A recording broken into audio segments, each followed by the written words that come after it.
राधे राधे। तो कहते हैं कि ना सोच इतना जिंदगी के बारे में, जिसने तुझे बनाया है उसने भी सोचा होगा तेरे बारे में। हम जिंदगी जीते कहाँ हैं, सिर्फ सोच में ही तो निकाल देते हैं। कभी कल की सोच, कभी बच्चों की सोच, कभी माँ बाप की सोच, कभी करियर की सोच। मैं आपको ये नहीं कह रही हूँ कि अपनी सोच कैसे बदले, मैं ये कह रही हूँ कि आप अपने बारे में अलग तरीके से सोच सकते हैं कि आपको अपनी ज़िंदगी में क्या करना है। जैसे कि अभी में जीना है, बस पल से पल से पल।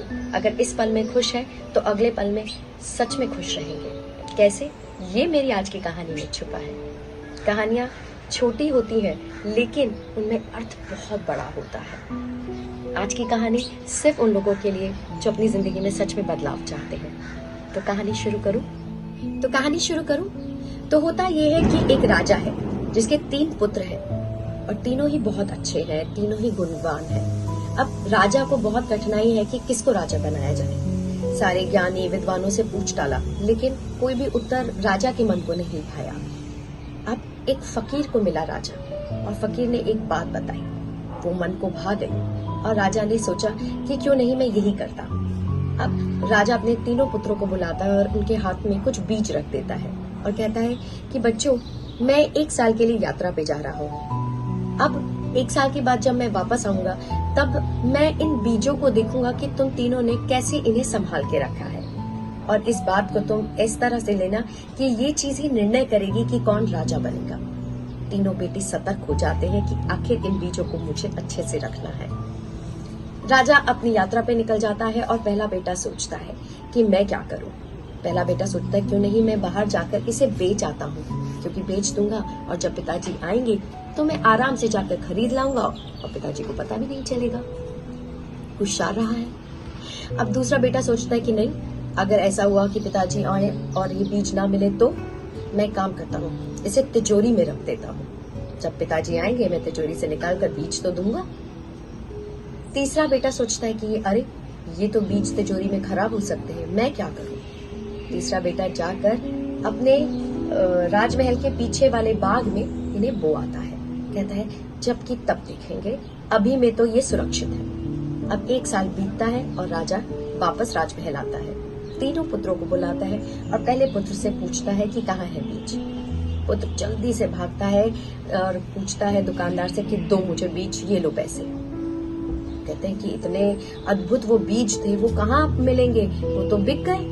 कहते हैं लेकिन कुछ और तो होंगे, कैसे भी होंगे, वैसे भी होंगे, तुम दे दो, बीज तो बीज होते हैं। कहते हैं नहीं, वो बीज तो नहीं है। जिस चीज का डर था वही हुआ। बेचारा निराश होकर अपने पिताजी को सारी बात बताता है और राजा बहुत दुख में होता है कि मेरा बेटा अक्लमंद नहीं निकला। दूसरे बेटे से पूछता है कि तुमने क्या किया। दूसरा बेटा कहता है कि आइए पिताजी मैं दिखाता हूँ। वो जैसे ही तिजोरी में चाबी डालता है और खोलता है, एक बहुत गंदी बदबू आती है। वो बीज निकालता है, वो बीज क्या, वो राख हो जाती है और वो बिल्कुल बीज खराब हो जाते हैं, उनमें से बदबू आ रही होती है। राजा अपना सर पकड़ता कहते हैं बेटे ये तूने क्या किया, इतने अनमोल बीज तूने ऐसे रख दिए। अब राजा के बेटे को लगा कि मुझे लगा था कि यहाँ पे सुरक्षित रहेंगे, इसी वजह से मैंने ऐसा किया।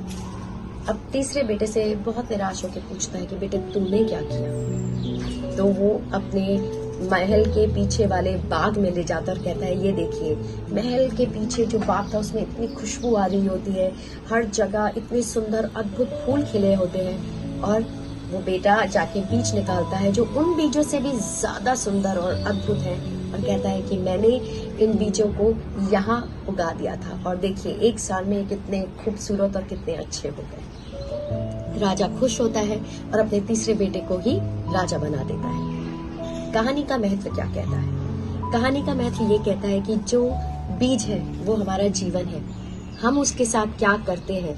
कहीं पहले बेटे की तरह जैसे हम अपनी आत्मा बेच देते हैं, बहुत बार हम बिना सोचे समझे बस चलो ठीक है पैसे तो आ रहे हैं ना, चलो मुझे क्या फर्क पड़ता है, कभी ये रिश्ता तोड़, कभी वो रिश्ता तोड़, कभी इससे छूट, कभी इस तरह की चीजें। दूसरे बेटे की तरह कभी हम ऐसा तो नहीं करते कि हमें किसी को कुछ बताने की जरूरत नहीं है, हमें किसी को कुछ देने की जरूरत नहीं है, सब अपने में बिजी हैं, सबको अपना देखते हैं। कहीं इस तरह की सोच तो नहीं रखते हम। या फिर तीसरे बेटे की तरह कि हमारे पास जो भी है वो हम सब में बांटे, घर से बाहर निकले एक मुस्कुराहट लेके निकले और जो भी मिले उसको मुस्कुरा के देखे। किसी का दुख अगर आप दूर नहीं कर सकते हैं, कम से कम उसके कंधे पे हाथ तो रख सकते हैं। किसी को सिर्फ अच्छे बोल तो बोल सकते हैं। क्या आपकी सोच है? जो आज आपकी सोच है वही आपका कल बनाएगी। निर्णय आपको लेना है, सोच आपकी है ना? अब मैंने इस कहानी से क्या सोचा? मैंने इस कहानी से ये सोचा और सीखा कि जिंदगी एक्चुअली रिमोट कंट्रोल नहीं है, अपने हिसाब से चल रही है। नहीं, हमें उठना पड़ेगा, खुद उठ के इसको बदलना पड़ेगा, अपनी सोच बदलनी पड़ेगी। अगर विपदा आती है, मुसीबत आती है, उस समय अपनी सोच को बदलकर अच्छी जगह लगाना पड़ेगा। ये खैर मेरी सोच है।